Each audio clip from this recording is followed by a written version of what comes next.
voice and figure. Adrienne is someone who originally started off working with early forms of conceptual art, in which she would do many works that, in a way, denied her body. And from the 70s onwards, sort of beginning 69, 70, she actually began to acknowledge the fact that she was an African-American woman. And many of her works following that period would address that idea of this kind of feminist position, but also of being a so-called black woman. Adrienne has been in so many exhibitions, and in a way, she's quite a contentious figure. She will decide which shows she wants to be in. So if her work belongs to a collection, she still is contacted for permission to be part of the exhibition. And more recently, she denied her participation in an exhibition of all African-American artists and didn't want to be considered along those lines anymore. So I'm very happy that she participated in this all-women exhibition here. And she also has retired from being black as of 2012. So in a way, this is quite fascinating to kind of take that sort of ownership onto oneself. So we're screening a lecture of hers, which is also on her website. And I decided to kind of show this because second wave feminism, unfinished business, there's a sort of standpoint that she comes with. And we wanted to sort of talk about it, unpack it, and find out if there are any sort of holes, even from her position. And therefore have invited the wonderful Sharmistha Ray to sort of do this very hard task. I think it's quite a challenging position, especially with your own trajectory. I'll just give you a quick introduction from Sharmistha, who is Mumbai and New York based. She's an artist with many solo and group shows under her belt. She works in a very fascinating tradition of abstraction and a very painterly tradition, and really using the palette knife to sort of create a fascinating surface. And we should have a discussion one day with your work and how you've kind of chosen that method of working. She's the recipient of notable awards, including a TED Fellowship in 2009 and the Mont Blanc Young Artists World Patronage in 2012. She's worked on special art projects with leading institutions and corporates like Berklee College of Music, the Godrej Group, and Mahindra & Mahindra. She's an occasional art writer and founder of Bellevue Brunches, a mobile cross-cultural salon that aims to augment participatory modes of engagement with contemporary art in surprising new ways. Her own practice blurs the lines between representational and non-representational modes of image making to assimilate diverse personal and cultural references into contemporary explorations of gender and sexuality. Her lived experiences and sensations are absorbed into a distinctive style of painting, which is both dynamic and spontaneous, and is a homage to the present moment. So we're going to start with your talk, in which you'll kind of present your own sort of thoughts and readings of this lecture. And then we're going to watch the lecture, which is just about an hour, and then Sharmistha and I will have a little discussion about it. Thank you for that lovely introduction, Swapna. Is this the right distance? Okay. Thank you all for coming. As Swapna pointed out, this is a very difficult topic because it's so expansive. From the moment that Pandora's box was opened, I would say, for second wave feminism in the West, in the 1950s and 60s, so much has happened and happened globally. And so I really had to limit myself to really responding to a certain time and place, which was primarily 60s and 70s white and black feminism as they played out in the American sphere.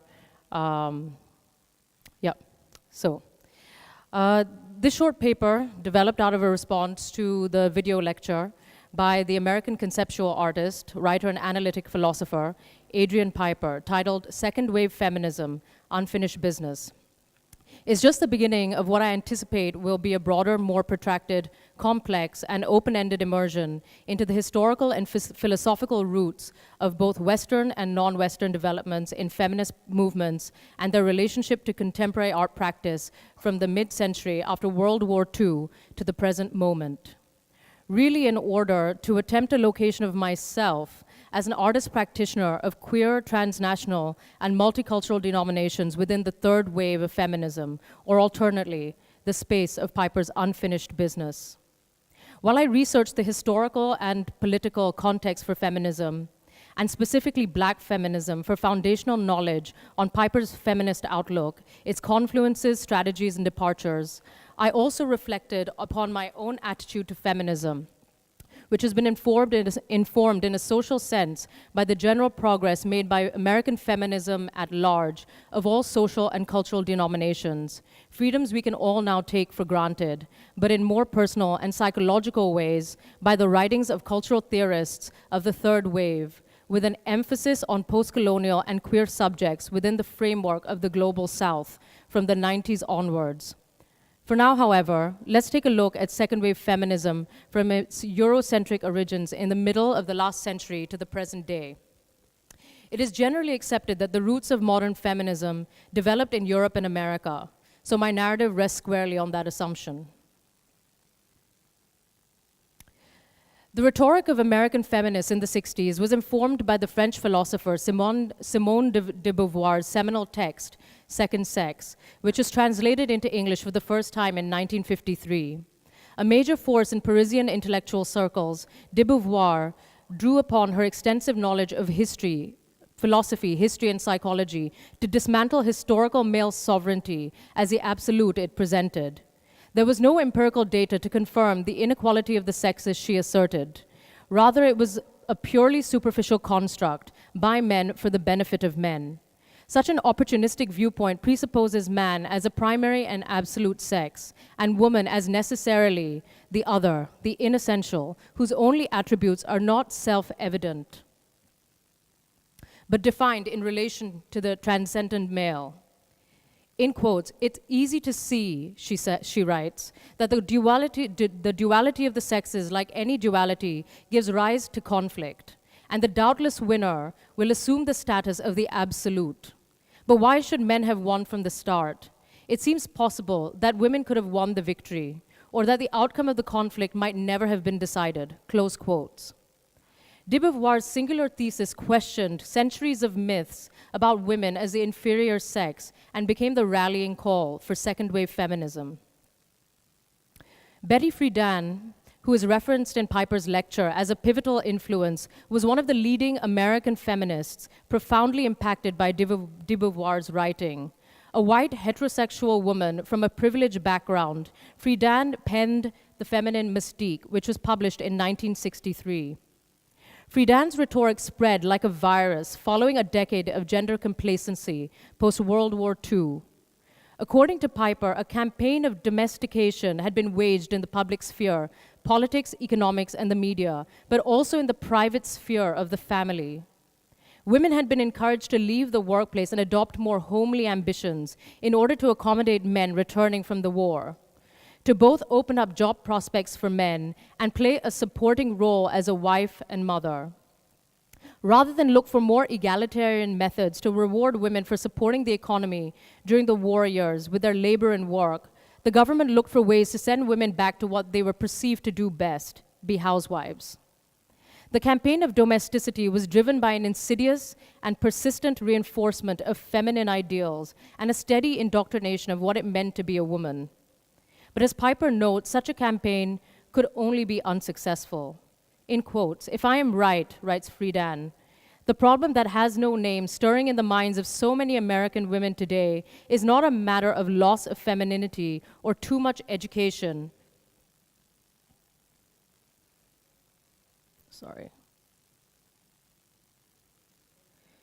Too much education or the demands of domesticity. It is far more important than anyone recognizes. It is the key to these other new and old problems that have been torturing women and their husbands and children and puzzling their doctors and educators for years. It may well be the key to our future as a nation and a culture. We can no longer ignore that voice within women that says, in quotes, "I want something more than my husband and my children and my home," close quotes. Friedan's text revolutionized the aspiring white middle-class woman to seek autonomy through value creation outside their domestic lives, to search for a sense of self that could, in and of itself, become the absolute, a replacement of the other that de Beauvoir had emphasized. The writings and social activism of Friedan and other white feminists, such as journalist Gloria Steinem, successfully triggered and broadened the middle-class female consciousness about the gender debate, which eventually went beyond first-wave advocacy issues of suffrage and legal equality concerning voting and property to include issues pertaining to family, workplace, reproductive rights, and de facto inequalities that extended into the legal sphere with a focus on domestic violence and marital rape, custody, and divorce law. The proliferation of advertising and mass media in these years played a decisive role in shifting public perception around social movements, including the cause of feminism. I won't discuss mass media during this era in this paper in depth, as it presented both pros and cons and requires further analysis. But it's evident that the feminist movement learned to use mass media in effective ways to amass support for the growing feminist movement in the 60s and 70s. In quotes, in 1960, the problem that has no name burst like a boil through the image of the happy American housewife, writes Friedan. The actual unhappiness of the American housewife was suddenly being reported from the New York Times and Newsweek to Good Housekeeping and CBS television, close quotes. A few years later, after Black Power, Women's Liberation, an article from 1969 established Steinem's place amongst foremost American feminists. In it, she writes, in quotes, "The idea is, in the long run, that women's liberation will be men's liberation too," close quotes. The revolutionary thirst in these troubled decades was not singular to the cause of women in the 60s. The Black civil rights movement escalated with the charismatic Martin Luther King at one end of the spectrum, and with militant anti-white and separatist leaders like the Black Panthers and Malcolm X on the other. A beloved and youthful president was shot dead in 1963, and 5 years later, a beloved civil rights leader went the same way. Social disruptions erupted like a malignant rash from far too much neglect for far too long. Then there was a counterculture, violent Stonewall protests by the gay community in the late 60s in New York City, which established the modern LGBT movement in the United States and the anti-war protests.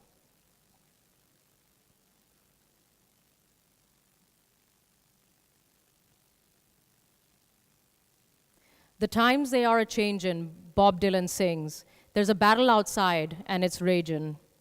Black feminism as a social and political movement grew out of Black women's discontent with both the civil rights movement and feminist movement of the 60s and 70s. Black feminists argued that sexism, class oppression, and racism were inextricably bound together. For them, the civil rights movement was rife with misogyny, while the feminist movement had an internalized racial bias that favored white women to women of color. One of the foundation texts of Black feminism is an argument for Black women's liberation as a revolutionary force, authored by Marianne Weathers and published in 1969, shows us that some Black feminists found it necessary to present the illusion of a solid, unified whole for the mass movement to gather momentum. Weathers states her belief that women's liberation, in quotes, women's liberation should be considered as a strategy for an eventual tie-up with the entire revolutionary movement, consisting of men, women, and children, close quotes. And that, in quotes, we do have females' oppression in common. This means that we can begin to talk to other women with this common factor and start building links with them, and thereby build and transform the revolutionary force we are now beginning to amass, close quotes. However, by the 70s, there was a deep, permanent, and indelible shift by Black feminists that sought autonomy from its white sisters. Black feminist theory argued that Black women are positioned within structures of power in fundamentally different ways from white women. Black feminist theorists such as Angela Davis and Bell Hooks and important feminist activist organizations like Combahee River Collective argued, for example, that Black women, unlike many white women, were marginalized along lines of race, class, gender, and sexuality. As such, mainstream white feminist theory had neither comprehensively accounted for the economic, racial, and gender exigencies of Black female experience, nor in many cases attempted to understand the lot of their Black sisters. The Black lesbian poet and literature professor Audre Lorde asserted that the category of women itself was full of subdivisions that needed to be addressed. She criticized white feminists of the 60s, from the National Organization for Women to Friedan, for focusing on the particular experiences and values of white middle-class women. This also forms the basis of my critique with one of the central assumptions in Piper's video lecture of the white middle-class experience, which I will return to later in the paper. Lord observed that black women's experiences were different from those of white women, and that because the experience of the white woman was considered normative, the black woman's experiences were relative and marginalized. Similarly, the experiences of the lesbian, and in particular the black lesbian, were considered aberrational and not in keeping with the true heart of the feminist movement. Although these marginalized experiences were not normative, Lord argues that these experiences were nevertheless feminist, legitimate, and human. Being a black woman poet in the 60s, in quotes, meant being invisible, writes Lord. It meant being really invisible. It meant being doubly invisible as a black feminist woman, and it meant being triply invisible as a black lesbian and feminist, close quotes. Rather than being subsumed by one general category for gender, Lord put her emphasis on the authenticity of experience. The issues of class, race, age, gender, and sexuality that are so fundamental to the female experience formed the basis of her theory of difference, or intersectionality, as it is known today. Her writings are further based on the idea that binary opposition between men and women is overly simplistic and informed by patriarchal notions of gender and family. In quotes, for women, the need and desire to nurture each other is not pathological, but redemptive, she writes. And it is within that knowledge that our real power is rediscovered. It is this real connection which is so feared by a patriarchal world, for it is only under a patriarchal structure that maternity is the only social power open to women, close quotes. This forms my second line of critique of Piper's thesis, which rests on assumptions of heterosexuality, heteronormativity, and relativity between binary genders to form an argument. Another popular theory that evolved out of the black feminist movement was Alice Walker's womanism. Womanism is a critical disidentification with what black women understood to be the anti-male sentiments of some white feminists, and generally with white feminist movements. Black womanists such as Alice Walker and Shirley Ann Williams contended that womanist is preferable to feminist because womanist is actively anti-separatist and seeks harmony with men, and specifically black men who also suffered racial oppression like black women. Shirley Ann Williams notes, for example, that womanist theory is by definition committed to the survival and wholeness of entire people, close quotes. Audre Lorde and many other black feminists took to calling themselves womanists. Retrospectively, members of the LGBT community would counter such a term because it includes the impossibility of gender fluidity amongst members of the female sex. The paper, The Personal is Political, was written by the female liberation activist Carol Hainish under a different title for notes from the second year, Women's Liberation in 1970. A slogan was born for the feminist era of the 70s that is still in vogue today. The Personal is Political has many varied interpretations, but one interpretation perceives the personal as the subject, being the woman, and the political refers more broadly to the power relationships that had to be dismantled in order for feminism to work.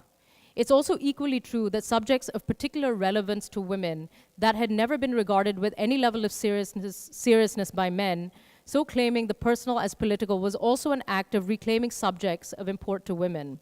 It's no wonder that the personal is political quickly became a mantra for the feminist art movement in the 1970s and was a mobilizing decree not only for women artists, but activists, writers, poets, and others in the feminist movement.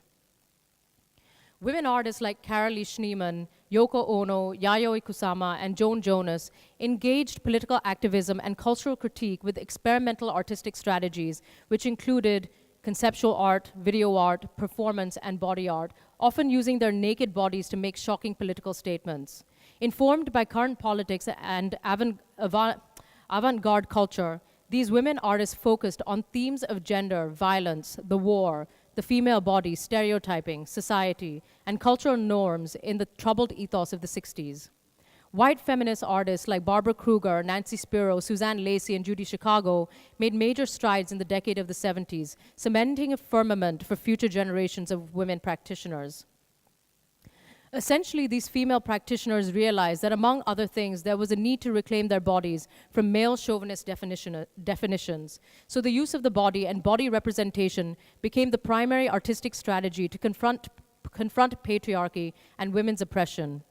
Feeling underrepresented by the male-run art community, the artist Linda Benglis created a series of magazine advertisements satirizing pinup girls and movie actresses. The most controversial of these ads appeared in the glossy art magazine Art Forum in 1974 to promote the artist's upcoming exhibition at Paula Cooper Gallery. In it, she's assertively poised with a large latex dildo, wearing only sunglasses.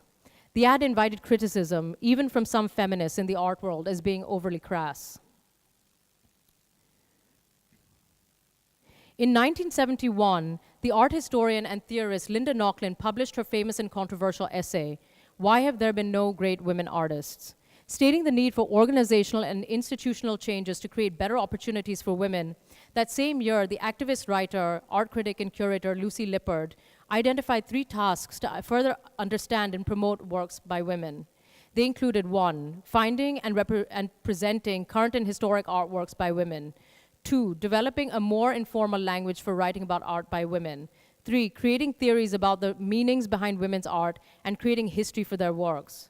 From 1972 to 1977, the Feminist Art Journal was founded by Cindy Nemser, Pat Mainardi, and Irene Moss with the following objectives. 1, to be the voice of women artists in the art world. 2, to improve the status of all women artists. 3, to expose sexist exploitation and discrimination. Art organizations proliferated in this decade for the cause of women and women of minority, racial, and ethnic groups. WAR, which stands for Women Artists in Revolution, protested the lack of representation of women artists in museums in 1969. WWA, which stands for Where We At, was founded by African American women in 1971 to gain visibility for artists excluded or marginalized on the basis of both their sex and racial identities. AIR, another women-run collective cum gallery that began in the 70s, is still in operation today in New York City. Despite these numerous initiatives by women, for women, it would appear that black women and women of color were largely left out of the artistic debate until the 80s and 90s. New York City was the urban hotbed for social change, the dynamic epicenter of the discontents of the era, and it was in this environment that an artist like Adrian Piper was educated and politicized about the nature of contemporary art practice and its intersection with broader issues of the civil rights movement. Piper was raised in Manhattan to an upper-middle-class black family and attended an elite private school with mostly wealthy white students. She was light-skinned enough to pass, so from the beginning it would appear that she occupied a nebulous inside-outside space with regards to race relations. Indeed, there are marks of ambivalence in much of her race work, the ambiguity perhaps of being both witness and subject in a complex mapping of dialectical subjectivities of gender and race. Piper's conceptual and minimalist practice in the 1960s was current with the formalism of the time, but became porous to the churning social context increasingly until the mid-70s, when her work started to evidence notions of race, gender, passing, white male entitlement, mass media, and otherness. It was around this time Piper allegedly claims that she was kicked out of the art world as a reaction to the political nature of her work. Was it, I wonder, for asserting her blackness when in fact she was white enough to pass? She has written about this realm as gray experience, in quotes. I embody the racist's nightmare, the obscenity of miscegenation, the reminder that segregation has never been a fully functional concept, that sexual desire penetrates social and racial barriers and reproduces itself, close quotes. The element of racial fluidity in Piper's work, of rejecting a fixed racial identity, is a radical departure from the militant unilateral race identifications of other black feminists of the second wave, for whom race, unlike gender and sexuality, could never be a fluid construct. In a series of performances from the 70s called Catalysis, which is regarded to be her most compelling performance work, Piper executed guerrilla-style street masquerades intended to provoke reactions from city commuters to acknowledge her subjective otherness. On the flip side, she sought to trigger the objective self, capable of transcending de facto appearance and behavior, to enable human contact with others. In order to study difference in these social experiments, she exaggerated self in relation to other, taking things to another extreme. Describing some of these performances, she says, 1, I saturated a set of clothing, a mixture of vinegar, eggs, milk, and cod liver oil for a week, then wore them on the D train during evening rush hour, then while browsing in the Marlborough bookstore on Saturday night. 2, I dressed very conservatively, but stuffed a large red bath towel in the side of my mouth until my cheeks bulged to about twice their normal size, letting the rest of it hang down my front and riding the bus, subway, and Empire State Building elevator. 3, I attached helium-filled Mickey Mouse balloons from each of my ears under my nose to my 2 front teeth, and from thin strands of my hair, then walked through Central Park, the lobby of the Plaza Hotel, and rode the subway during morning rush hours. 4, I painted some wet clothing with sticky white paint with a sign attached saying wet paint, then went shopping at Macy's for some gloves and sunglasses. Within the narrow frame of contemporary black art history, Piper's performances, writings, philosophy, and media-based work stand out as an important reference point from that period for black women and women of color in the art world. Her critical body of work over 4 decades speaks for itself. In comparison, I find some of the assumptions in the video lecture problematic on multiple levels, and you'll see this video lecture after this. A description on Piper's website about her lecture reads, in quotes, I reflect critically on the progress of second-wave feminism and lack of it, on women's rights since then, with particular attention to the failure of second-wave feminism to address 2 interconnected foundational problems that sabotage its further progress. First, the persistence of internecine, multi-level competition among women, and second, the coerced ritual conditioning of men, close quotes. Piper's American heterosexual woman assumes Friedan's ideal of the Eurocentric middle-class woman-identified female in relation to a similar type of man, but not, for instance, to individuals born to the female gender, but with alternate and fluid gender identities and sexualities, or to queer communities in which mutuality goes beyond men and women and exists in the form of same-sex love, non-traditional families, and non-heteronormative modes of love and belonging. The artist's personal assumptions are founded on concepts that have been critiqued, questioned, and dismantled by progressive feminists. To speak of feminism in the present tense, we should perhaps demand that the politics of marginalization not be acceptable in any framing of feminist premises. We should also demand complete inclusivity, acceptance, and understanding of authentic experiences of all persons born to the female sex, regardless of their sexual preferences or expressions of gender. As a third-wave feminist artist of the Global South, I find it more useful to contextualize Piper's rhetoric within a framework of a specific time and place, rather than the here and now. So where are we today?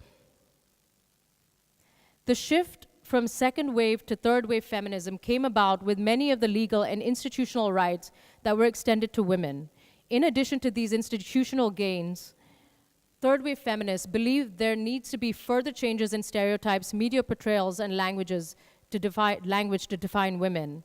There is a long-standing and important alliance between third-wave feminism, which overlaps with post-colonial feminism, post-structuralist feminism, transnational feminism, third-world feminism, and black feminism. Each has struggled for recognition and autonomy, not only from men in their own culture, but also from white Eurocentric feminists. These interconnected ideologies focus on a more post-structuralist interpretation of gender and sexuality that questions the very architecture of patriarchy, prevalent in all our social structures, starting with language. In deconstructing equality versus difference, or the use of post-structuralist theory for feminism, Joan W. Scott describes how language has been used as a way to understand the world. However, in quotes, post-structuralists insist that words and texts have no fixed or intrinsic meanings, that there is no transparent or self-evident relationship between them, and either ideas or things, no basic or ultimate correspondence between language and the world, close quotes. Thus, while language has been used to create binaries such as male-female, post-structuralists see these binaries as artificial constructs created to maintain the power of dominant groups. Correspondingly, the post-colonial subject of the third wave, with its particular focus on issues of gender, class consciousness, labor, migration, diaspora, and sexuality, has problematized some of the assumptions of second-wave feminism from the perspective of the subaltern. To me, the word feminism itself seems outdated, and even as I've used it throughout this talk, I'm reminded that the term no longer applies to many persons born of the female sex, as the term itself carries within it the stereotypical baggage of the historical attributes of what it means to be feminine. In 2015, shouldn't we be fighting for the equal rights of all genders and expressions of gender, I ask myself. I propose we search for a new term to more accurately present the inclusivity of the debate to include persons of subdivisional gender nominations that are similarly marginalized and oppressed, and maybe even more so from either sex. To conclude, I leave you with the words of the brilliant and inspirational Audre Lorde, whose work still find resonance with us today. In quotes, racism and homophobia are real conditions of all our lives in this place and time. I urge each one of us here to reach down into that deep place of knowledge inside herself and touch that terror and loathing of any difference that lives there. See whose face it wears. Then the personal as the political can begin to illuminate all our choices. Close quotes. Thank you.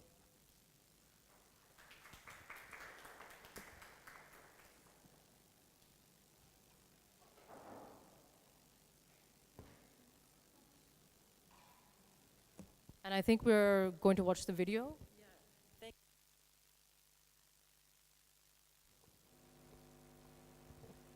Thank you. I think we're just going to watch the video now. Thank you so much for that elucidating history of feminism through the ages. In a way, it's great to hear this kind of chronological mapping. And in a way, in order to join, feminism is almost a secondary position. It's really the works that speak first, the kind of politics of the works that come first. So we're just going to watch the video now, and then we'll talk after.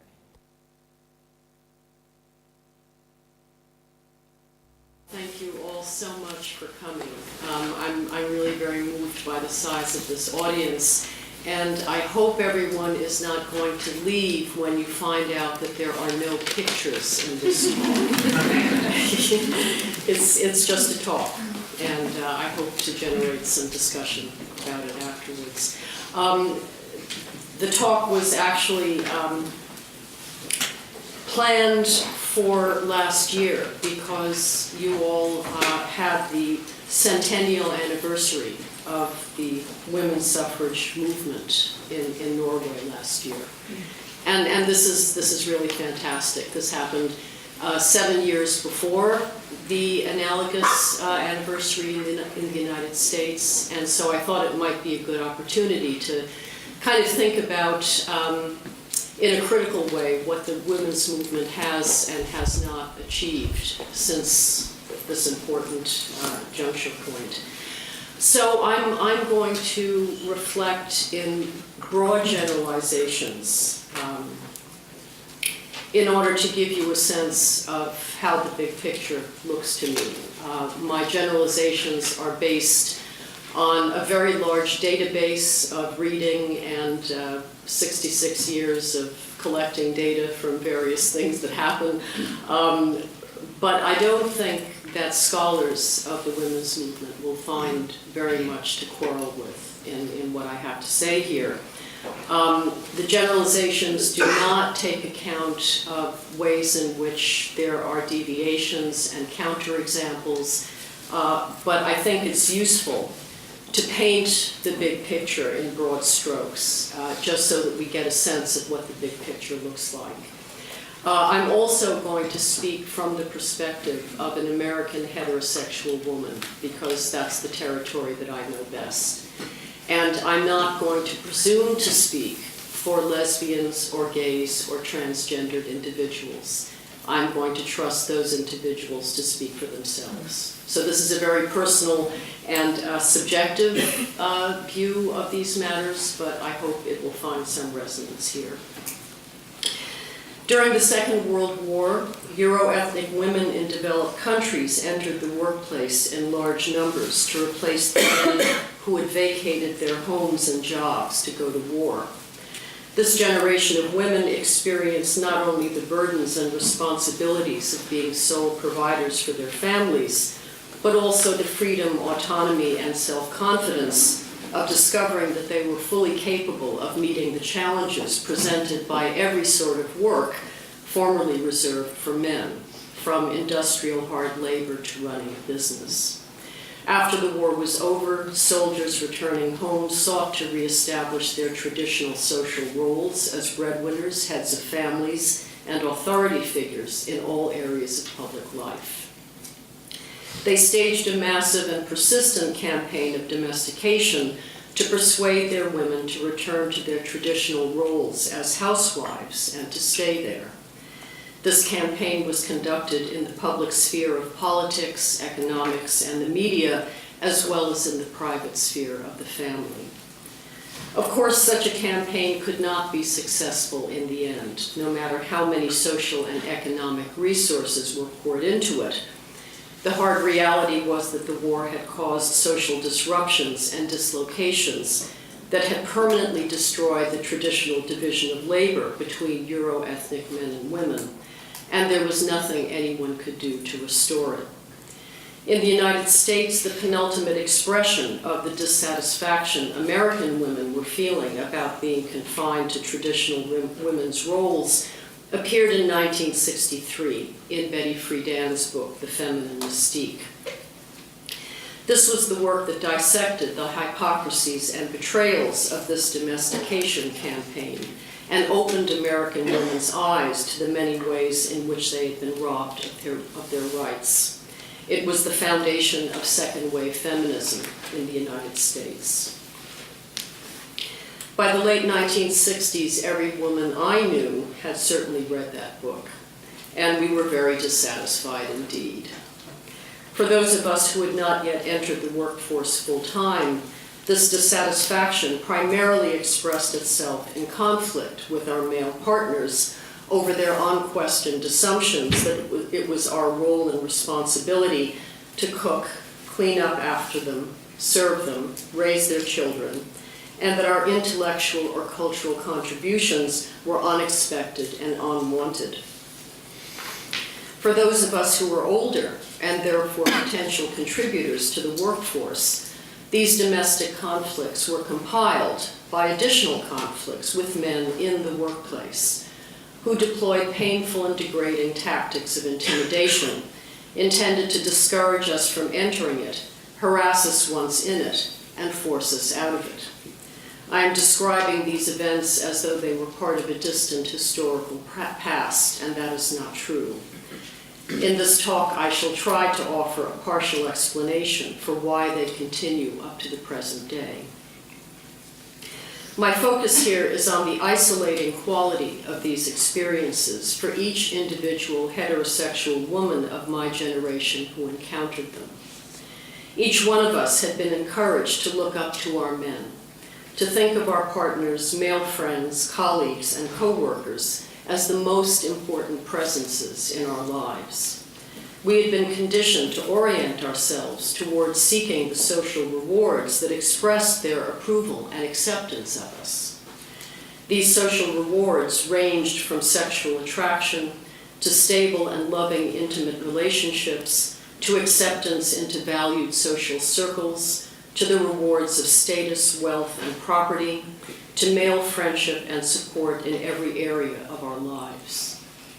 We obtained these rewards to the extent that we succeeded in fulfilling the traditional female roles our men offered us. Correspondingly, our adolescent and post-adolescent relationships with other girls and women were primarily anchored in a shared obsession with these rewards. We spent a great deal of time exchanging tactics for achieving them: hairstyles, makeup, fashion, parties, social dancing, as we called it in those days, flirting, popularity contests, etc. And we confided in one another about our successes and failures at doing so. The friendships and cliques we formed among ourselves were at best only secondarily concerned with independent personal achievement or intellectual and creative self-discovery, if at all. These bonds could be, on the one hand, deep and lasting, based on shared history, experience, and environment. Yet, on the other hand, they depended for their longevity on abstracting the friendship from the reality that virtually everything we were sharing and learning was tacitly understood to serve our attempts to establish ourselves in relation to men, to be popular, to attract boyfriends, to go steady, to look as much as possible like Sandra Dee. Raise your hand if you know who Sandra Dee is. Hey, right, right. These often warm and close relationships were fully compatible with mistrust. They were at bottom competitive and remained so if they survived adolescence at all. So the dilemma we confronted was doubly isolating. Our traditional male orientation had alienated us from other women at deep levels, while our attempts to reclaim the autonomy and respect women had achieved during the war alienated us from the men whom we nevertheless still sought to please. In order to fully come to terms with the revelations we found in Friedan's book, the work we had to do was extremely painful and difficult. We had to undo our primary social orientations toward men, build completely new relationships of allegiance and solidarity to other women, for which there were no guidelines or traditional practices, and then reconstruct new and healthier relationships with our men, based on mutual respect and their recognition of our autonomy and personhood. Concretely, this meant, for example, confronting and resisting our male partners each time they behaved disrespectfully toward us, each time they minimized our achievements, or complained about our failing to cook for them, or disparaged our intellectual or creative work, or ignored or ridiculed us when in the company of other men, or reacted hostilely to suggestions about sharing the housework, or ignored our distress, that is virtually all the time. It felt to everyone concerned like 24/7 warfare all over again. I think it is safe to say that our male partners didn't know what hit them. After all, they were only doing what they had been taught and told to do by their fathers, their male peers, other male authority figures, and the media. There was no context, no frame of reference within which they could make sense of our rage. And it was part of their social conditioning to disregard our attempts to educate them about this. None of them would have been caught dead reading The Feminine Mystique. This was completely out of the question. And they would have instantly destroyed their own credibility within the community of men if they had. One result of this willed ignorance was that whereas each woman who had read the book knew that there were thousands of other women who shared her perceptions, each man who had not believed that the problems he was suddenly encountering with his partner were local and specific to that particular woman. That is, that she had simply gone crazy. Naturally, women experience this male reaction as a deliberate, selfish, and ultimately malevolent attempt to undermine the credibility of their complaints. But that interpretation was wrong. The truth was that men at that historical moment simply could not afford to know that women's complaints amounted to a lot more than that. For of course there were no guidelines or roadmaps for them either as to how to reform or replace their own traditional male roles and practices. And they simply could not afford to take any suggestions about this from us. Basically, we women were demanding of our men that they give up being everything they rightly perceived as having attracted us to them in the first place, without offering them any realistic substitute or compensation in return. The result was to be expected: proliferating conflicts, fights, violence, breakups, ugly divorces, infidelity, betrayal, the hunt for new, younger, and more compliant trophy wives, fathers' attempts to restage the campaign of domestication with their daughters, or to forge stable power alliances within the family against the onslaught of feminist wives. The divisions that appeared between men and women of my generation were very deep, and they were lasting.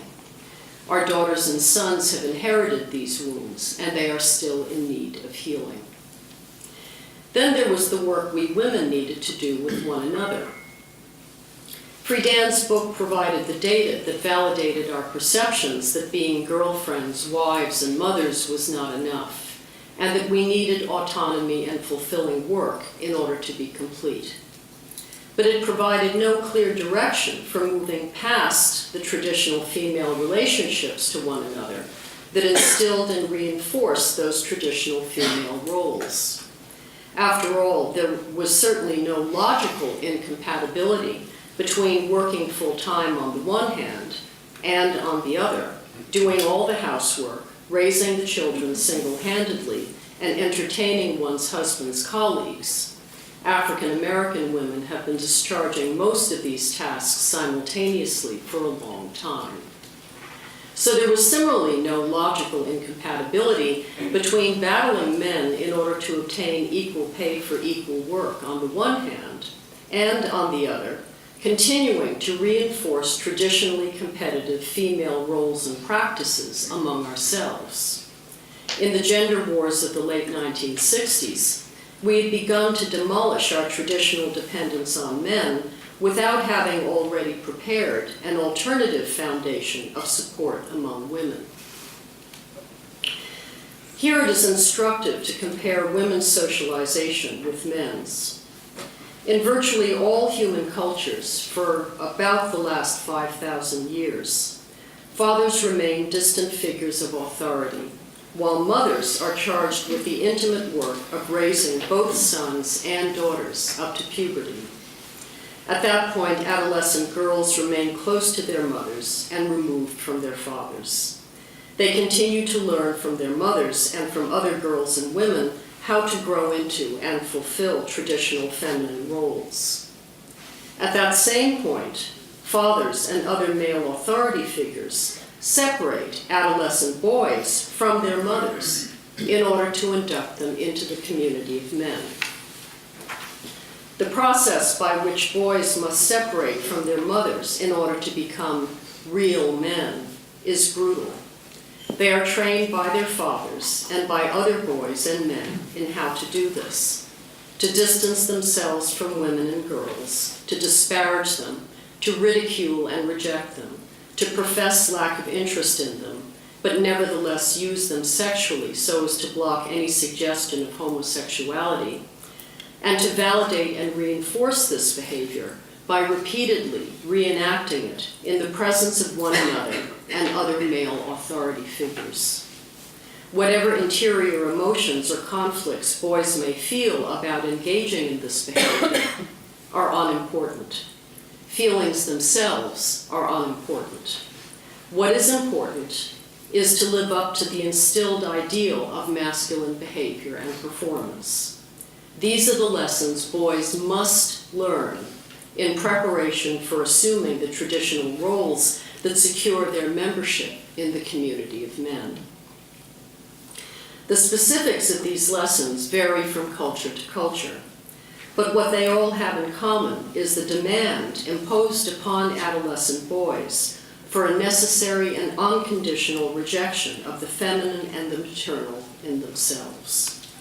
Boys who undergo and successfully acquit themselves in these coming-of-age rituals must negate or suppress what they have imbibed up to that point from the pervasive presence of the mothers and women who raised them in order to receive acknowledgement and acceptance by their male peers as real men. They must recondition themselves and one another in accordance with an ideal of character and conduct that they must be taught and compelled upon pain of punishment, retaliation, and ostracism to adopt. So my claim here is that boys don't have a choice about this. It's a very painful process. It is not necessary for me to review here the vast catalog of pain, brutality, and psychic damage that this traumatic socialization inflicts upon men. This has been more than ably researched and documented by psychologists, sociologists, and anthropologists. Of interest for my analysis is the character of the community It forces men to construct among themselves. Some feminists have argued that this community is an unnatural one because it must negate a primal maternal bond in order to exist. Others have depicted the community of men as the essence of patriarchy because it requires the devaluation of women in order to exist. But I have not seen sufficient analysis of this community as the constructed expression of a shared experience of pain, loss, and grief that men are forced to inflict upon themselves and one another in order to cement their membership in it.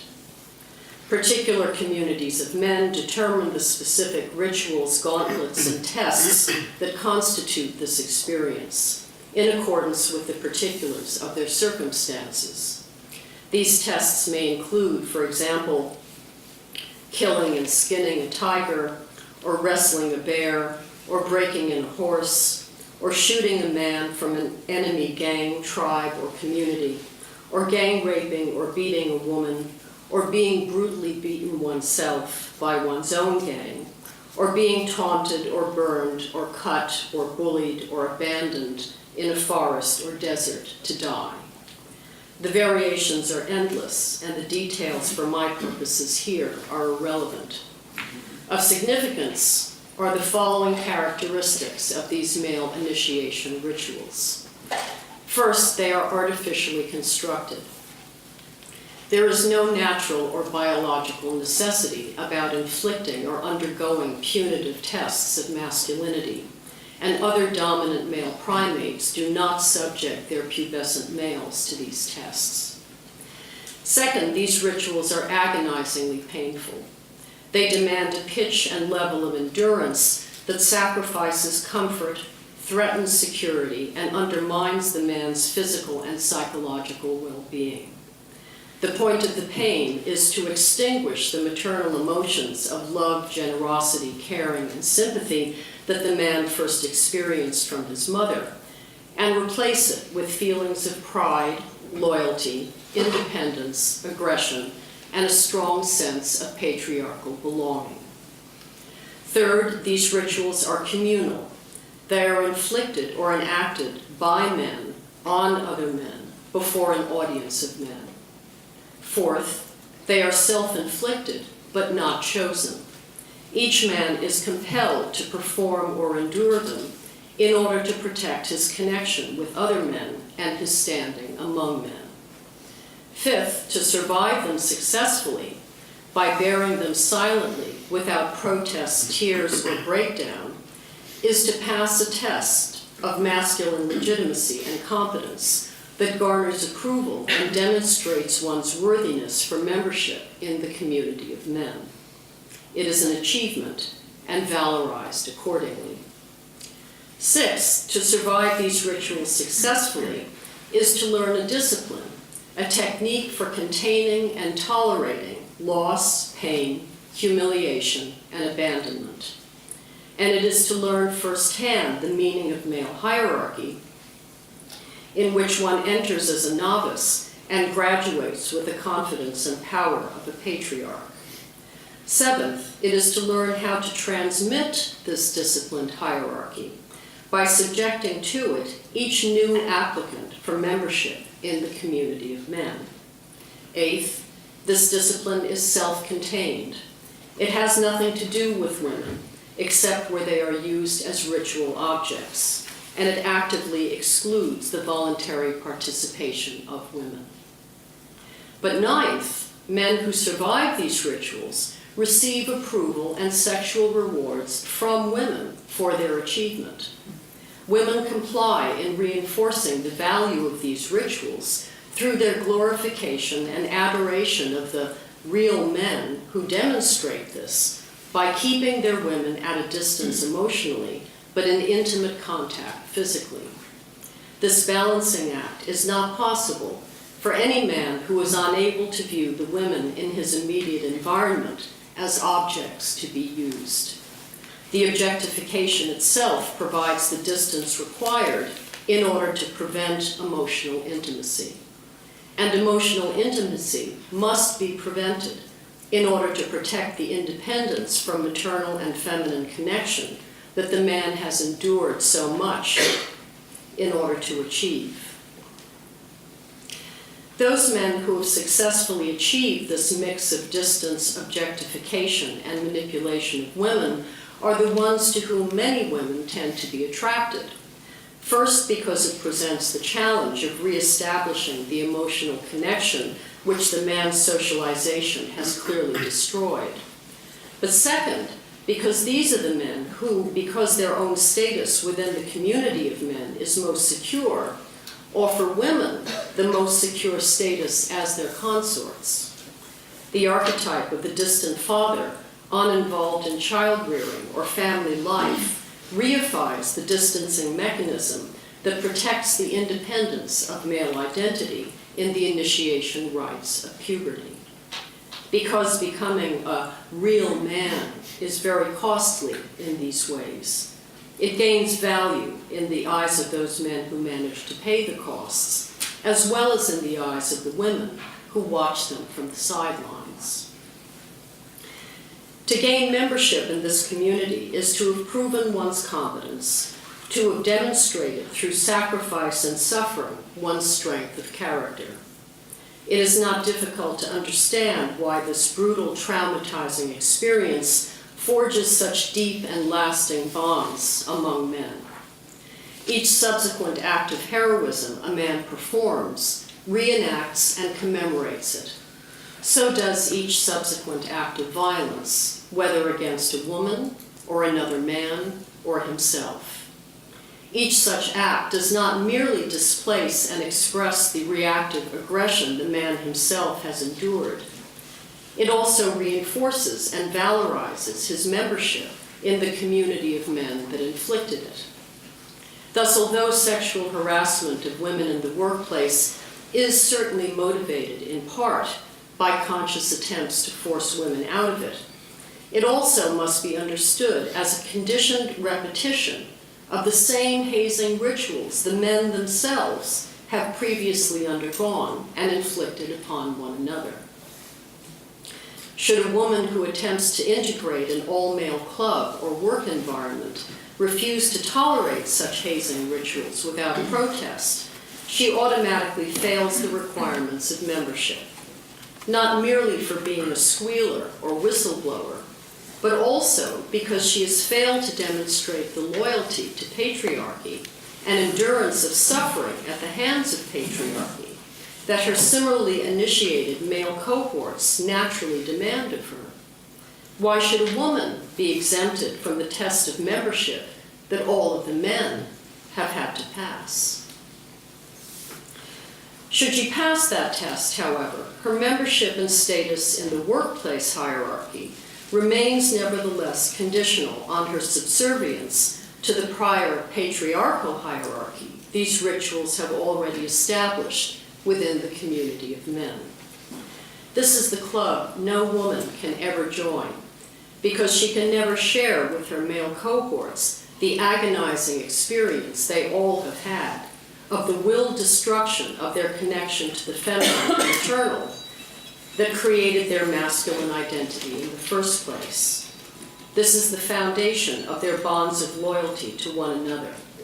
It is both conceptually and biologically impossible for any woman to command this particular dimension of loyalty from a man, and no man can even attempt to offer to a woman without threatening his own identity as a man. Nor is there any alternative identity or character development women can offer men that can substitute for the force, complexity, and pervasiveness of this acculturation. In my opinion, it is pointless to demand that a man give up a male identity that he has been forced to sacrifice so very much in order to achieve. There is no analog to these characteristics in women's coming-of-age rituals, even though they may be just as vicious. Women do not have to sacrifice or undergo anything in order to be accepted as a woman among other women. All we have to do is menstruate. Nor do we have to prove or demonstrate anything in order to achieve womanhood There are no artificially constructed, self-inflicted communal rites of puberty involving separation, loss, sacrifice, pain, endurance, achievement, valorization, and loyalty that join women to one another. The experience of childbirth is neither necessary nor sufficient for this. The mere fact that we are naturally bound to one another through our biological processes is basically all we have. Neither pride, nor loyalty, nor a sense of belonging enters into this complex of responses. In the absence of constructed rituals that instill these emotions, heterosexual women's bonds with one another are correspondingly fragile. So the passive aggression women develop in reaction to female coming-of-age rituals leads us to impose, perhaps even more fiercely than men, the demands of traditional feminine roles on other women. Mothers are the ones most anxious to marry off their daughters, lest they grow past maturity unprotected now not only by their fathers or brothers, but by any other man. Wives are the first ones to condemn as licentious or immoral other women who engage in adultery, lest those violations subvert the security of their own marriage vows. Mothers are the most insistent about instilling in their daughters the traditional feminine arts of cooking, cleaning, entertaining, makeup, fashion, taste, deportment, and etiquette that maximize their attractiveness to men. Daughters are often the most sadistic tormentors of other girls deemed insufficiently pretty or unpopular or too deviant from the shared ideal of the perfect girlfriend, lest these misfits ultimately undermine that ideal itself. And in traditional Middle Eastern and African cultures, it is women, not men, who collaborate in inflicting the agonizing ritual of female circumcision on prepubescent girls in order to ensure their marriageability. All of these traditional female roles and rituals that commemorate the biological milestones in our lives are designed to prepare us for subservience and servitude to men and competition with one another for men in the ways I described earlier. They do not provide us with an alternative, independent foundation of support and solidarity that frees us from these alienating relationships, either to men or to one another. Instead, they perpetuate certain pathological characteristics of traditional women's culture that have far outstripped the concerted efforts of second-wave feminism to transcend them. Any authoritarian social arrangement seeks to enforce conformity, silence dissent, and exact obedience from the disadvantaged. Traditional women's culture attempts to survive its intimate proximity to patriarchy by internalizing and self-policing these values. Self-enforced conformity and the self-repression of difference maximize a woman's marriageability, the most important goal of traditional female acculturation. And the repression of self-assertion and self-expression, the devaluation of self-fulfillment, and the valorization of self-sacrifice maximally instill the disposition to obedience, the most reliable precondition for ensuring that a marriage functions smoothly. A famous and reoccurring question in feminist theory is why there have been so few famous women artists. There is no doubt that neglect and disregard by the community of men has a lot to do with it. But the deeper explanation, in my opinion, is that women traditionally have thought it necessary to strangle their daughters' creativity in order to ensure their survival. But even these adaptive tactics do not always work if the devaluation of women is thorough and pervasive enough. In India, there are villages populated almost exclusively by men. Their mothers have died at a relatively young age. The other women have disappeared, having been either murdered or sold into forced prostitution at birth by their families. So the men overpopulate the other villages to which they travel in search of wives to service their homes, whose dowries can finance their subsistence. As there are also not enough women to go around in those other villages, polyandry has become a settled convention in some of them. A woman might marry not only the man whom her family has paid to marry her, but also one or more of his brothers or friends. Because her dowry is probably insufficient to financially support all of them, she may be beaten or killed in turn, or punished by having acid thrown in her face, while one or more of her husbands continue their search for new wives with more ample dowries.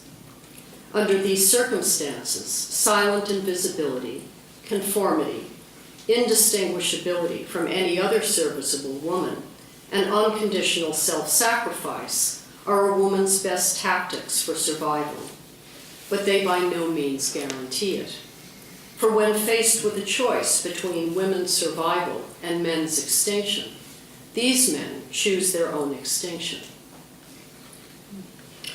The traditional cultures of Euro-ethnic women in developed countries have evolved additional pathological characteristics in reaction to their more affluent circumstances. In the United States, Euro-ethnic women are influenced by a pervasive ideology that sanctifies Christian ideals of selfless moral perfection and idealizes upper middle class Euro-ethnic heterosexual women as symbols of moral purity and protected sexual innocence. In our national culture, this ideology is manifested in the media and fashion industry ideal of the thin, rich, pampered, protected, blonde, upper middle class, heterosexual child woman. This ideal is used to sell commodities by convincing women that they will achieve it, and men that they will obtain it by buying the newest and improved product of whatever kind. American women's acceptance of this ideal is manifested in perfectionism in the performance of their social roles, balanced by a sense of inadequacy and inferiority generated by the failure, the necessary failure, to live up to them. It is also expressed in a focus on appearance at the expense of reality, in one's personal self-presentation, as well as in the publicly presented persona of organizations dominated by women. And it is sustained by the character dispositions of denial, naivete, and an unwillingness to confront the often ugly realities behind these public personas. So this ideology encourages Euro-ethnic American women to abdicate their sense of self and reality to the ideal of moral service, to the ideal of social perfection, and to the illusion that these ideals have been achieved. It encourages them to present this face to themselves, to one another, and to the world. Accordingly, relations among women are often characterized by self-deception, hypocrisy, resentment, and envy. This attitude exacerbates the competitiveness and mistrust that alienate Euro-ethnic American middle and upper middle class women from one another. It also explains why some of these women seem to have so much difficulty in recognizing the many respects in which second wave feminism has failed to fulfill its promise. In the late 1960s, we began to develop an alternative foundation of support and solidarity among women by forming consciousness-raising groups. In these groups, we continued the work we had begun by reading Betty Friedan's book, by comparing notes with one another as to the quality of our daily lives, activities, and relationships to our men. Because all of us had been conditioned to form our primary bonds with our male partners rather than with other women, we often felt that we were betraying them, being disloyal, by sharing this purportedly intimate information with others in the group. Men share this kind of information about their women all the time. To conduct warfare directly with our men in the privacy of the home was one thing. To discuss with our mothers problems we were having with our male partners might have been thinkable in some cases. But to share those problems with other women outside the family was extremely difficult for most of us, not only because it betrayed our commitment to our men, but also because it potentially exposed us to the shame and ridicule of other women with whom we were, in the end, competing for men.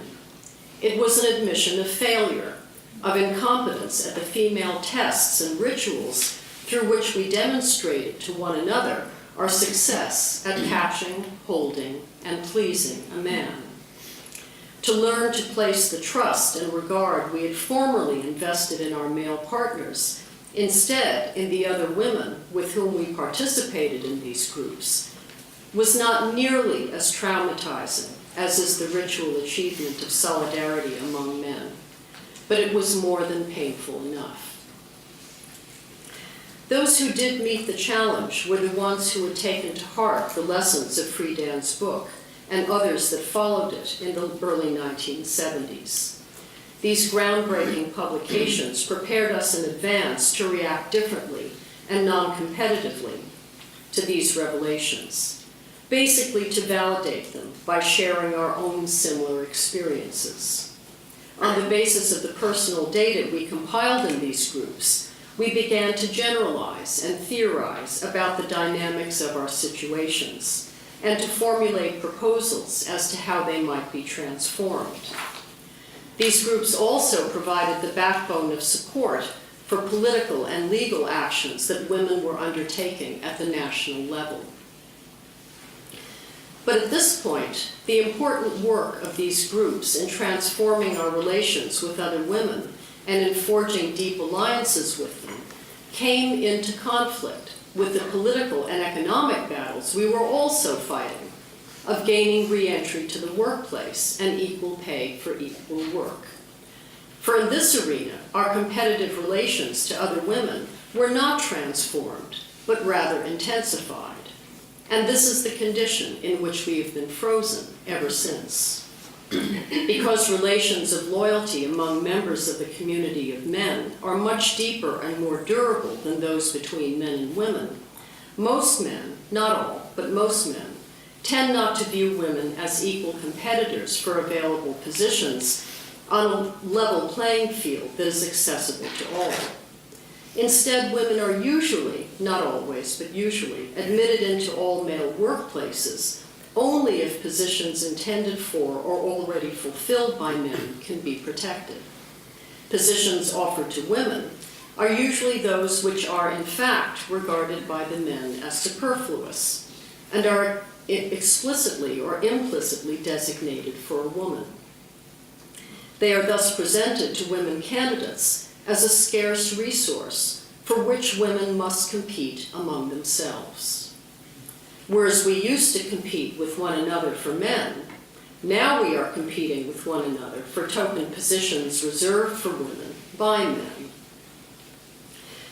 Some feminist theorists believe that second-wave feminism foundered in the 1980s on the pornography wars, which divided feminists who prioritized sexual and artistic freedom from those who prioritized the battle to end violence against women. Again, I believe this explanation to be incomplete. The chronologically and conceptually prior conflict was between the cultural solidarity we had been trying to establish among all women through consciousness-raising groups and the economic competition we each conducted against other women through our battles to gain equal entry into the workplace. Economic competition among women for this scarce resource has eroded whatever progress we had made in dismantling the traditional sexual competition among women, and has eroded the trust and loyalty we had begun to build in those groups. Consciousness-raising groups for women, by and large, no longer exist, because the economic and professional competition among women makes them impossible to maintain. Many of those of us who have integrated previously all-male workplaces feel that we simply cannot afford to compromise our positions by revealing information about our male colleagues to other women who, more loyal to their male colleagues than to us, could use it against us in order to promote themselves. Again, our male colleagues exchange this kind of information about us all the time. Although our legal and economic situations have slightly improved, we are still competing with one another for rewards distributed by men, just as we were before. So the unfinished work of second wave feminism remains to be completed. We have not succeeded in undoing our primary social orientations toward men, nor in building strong, stable, and durable relations of allegiance to other women that can withstand the competitive pressures of the workplace, nor in reconstructing new and healthier relationships with our men. And we cannot further this important work without the unifying foundation of loyalty and mutual support among women that would enable us to act in concert on behalf of women and men alike. So at this historical moment, we are caught in a vicious cycle in which economic and professional competition feeds mutual distrust and disloyalty, which in turn exacerbates economic and professional, and therefore sexual competition, which further reinforces the traditionally competitive character of relations among women, which in turn embeds even more deeply the ritual conditioning of men. In my opinion, the only way out of this vicious cycle is to resume the work we began in the 1960s of dismantling traditionally competitive relationships and building genuine solidarity among women. Professional success in the workplace is not going to do that. By now, many men have taken to heart the point that they need to stop disparaging women for their biology and start learning from them how to reestablish and cultivate the maternal emotions of love, generosity, caring, and sympathy. Many men have already begun to do this work. They are adapting the consciousness-raising group format that women abandoned as potentially too risky to their professional success. Men are using the solidarity engendered by pain to create a solidarity based on self-disclosure and trust. In men's groups and retreats, they are interrogating the traditional masculine roles that were forced upon them, confronting the punishing psychological and physical consequences of those roles, and developing ways to transform them. So perhaps it is also time for women to stop condemning men for their coerced induction into the community of men and start learning from them how to build an equally powerful and resilient community of women. We need to reclaim the consciousness-raising group format not only in order to reprise and cultivate the bonds of trust we were starting to build in the 1960s, but also, therefore, as a laboratory for learning from one another how to evolve intensive and profound coming-of-age initiation rituals for our daughters that meaningfully induct them into such a community. In addition, we need to adapt from the community of men, learn from them, the values of performance, achievement, and rigor that their traditional initiation rituals express. Women's coming-of-age